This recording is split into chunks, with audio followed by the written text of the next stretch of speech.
But if we hope for what we do not see, we wait eagerly for it with patience and composure. All right, so what did the writer of Hebrews tell us about faith? He told us it was the substance of things hoped for. And he told us that the things that we hope for are things that have a divine guarantee of God. Mm-hmm. And this, what we're talking about here, is divinely guaranteed of God. You are going to get that glorified body if you maintain faith. You're going to get it. And so, therefore, you don't see it now. Mm-hmm. But because you have a relationship with God, you are going to have the consummation of salvation. Yeah. And so you groan waiting for it. You groan because maybe you go through this difficulty, that difficulty, the only of the difficulty. You are in the area of suffering. You're tired of that suffering. No, the suffering is training for it. Mm. And therefore, we have verse 26. In the same way, the Spirit comes to us and helps us in our weakness. We do not know what prayer to offer or how to offer it as we should, but the Spirit Himself knows our need and at the right time intercedes on our behalf with sighs and groanings too deep for words. And He who searches the hearts knows what the mind of the Spirit is, because the Spirit intercedes before God on behalf of God's people in accordance with God's will. Oh my God, this is some critical scripture right here. And to understand it, you have to understand who the Holy Spirit is. You ready? The Holy Spirit is God's helper. He helps us. He does not do it for us. He is the comforter. Mm-hmm. He is the helper. Right. He helps the believer. And what does a helper do? Assist you Says, in a task. There you go. Now you're getting it. So this is exactly what this writer has said. Mm-hmm. Read that first sentence again. In the same way, the Spirit comes to us and helps us in our weakness. See that help part? Did He say He took away our weakness? No. He helps us in our weakness. He helps us. So we're groaning. Mm-hmm. The creation's groaning. Mm-hmm.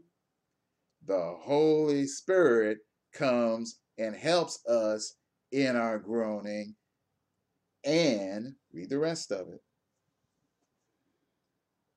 We do not know what prayer to offer or how to offer it as we should. But the Spirit Himself knows our need and at the right time intercedes on our behalf with sighs and groanings too deep for words. All right, now stop right there. Mm-hmm.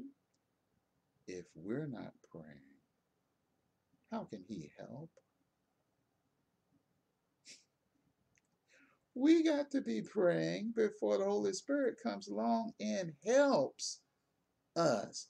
He don't do it for us. Mm-hmm. He helps us because He's a helper. Now, let me help you out since we're talking about help. Help.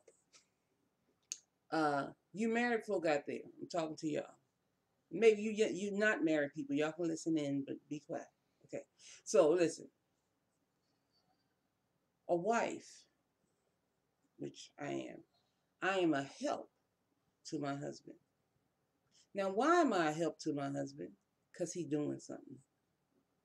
Uh-oh. Uh-oh. If I'm stepping on your feet, lay your hands on them. Oh. Pray in the Holy Ghost. Get deliverance. I see where you're going with this. Yeah. Mm-hmm. Help. The Holy Spirit is the help God sends His people who were doing something. Oh, there you now you got it. If you're not doing something, you don't Wow, need no you help. don't need help. Husbands, men, if you're not doing so, if you're not challenged in the task that you are setting yourself to do, you don't need a wife. Get busy doing something, you'll get a wife. So if you're showing faithfulness to Hello. God amidst suffering, you're being faithful, and you're considering it as training, enduring hardness as discipline, the Holy Spirit comes along with groanings unutterable and helps you pray and communicates the will of God on your behalf. He don't do it for you. Let me help you understand help. There was a time when I was troubled with falling asleep. It still bothers me, but I'm getting better at it. And I used to pray, oh Lord, help me sleep. I need to go to sleep. I need sleep. I need sleep. I need sleep. I need sleep. And I needed sleep. Well, one time I read in the Bible that the Lord gives his beloved sleep. And I said, well, I'm his beloved. I'm going to sleep. Yeah. See, the Holy Spirit quickened the scripture to me that got me out of begging for something that God says he gives his beloved. I've used it for many people. I can't sleep. I'm like, well, are you his beloved? And they were like, well, yes. He gives you sleep then. Go to sleep. But then in that moment, if you don't go to sleep, it's on you. If you don't get up into bed, turn out the lights, lay down, okay. Yeah. He did not give you sleep. You're just not partaking of what he has given to help you. Now you got it. The word of God is your help. The Holy Spirit is that which God uses it to quicken you, to bring life to you, so you know how to respond to the sufferings that we all go through.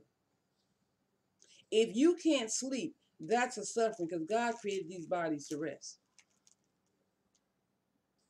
If you think you need a pill, if you think you need a drug, if you think you need a drink so you can sleep, that's not what God said.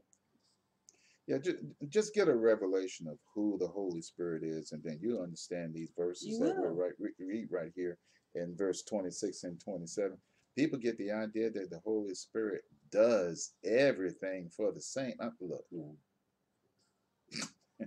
the Holy Spirit might he say, is a helper. The Holy Spirit might come to you and say something. You might hear it in your spirit, or you're reading an article, or you're watching a program, or you're fishing through the web, and something jumps up at you like coffee causes most people to have insomnia. And you're like, oh, I do drink 6 glasses of coffee a day. I'm going to stop drinking coffee and let my body begin to have the sense of this is now time to rest. I've overloaded with a stimulant, and it doesn't know how to settle.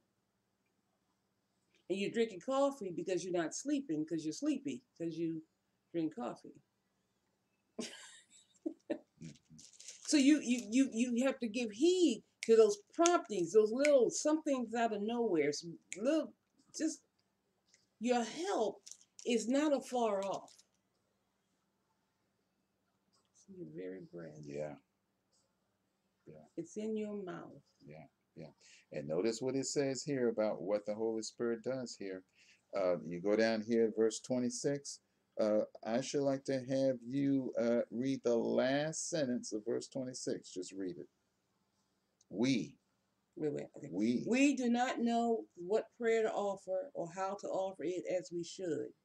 But the Spirit himself knows our need, and at the right time intercedes on our behalf with sighs and groanings too deep for words. Now, what does that word intercede mean?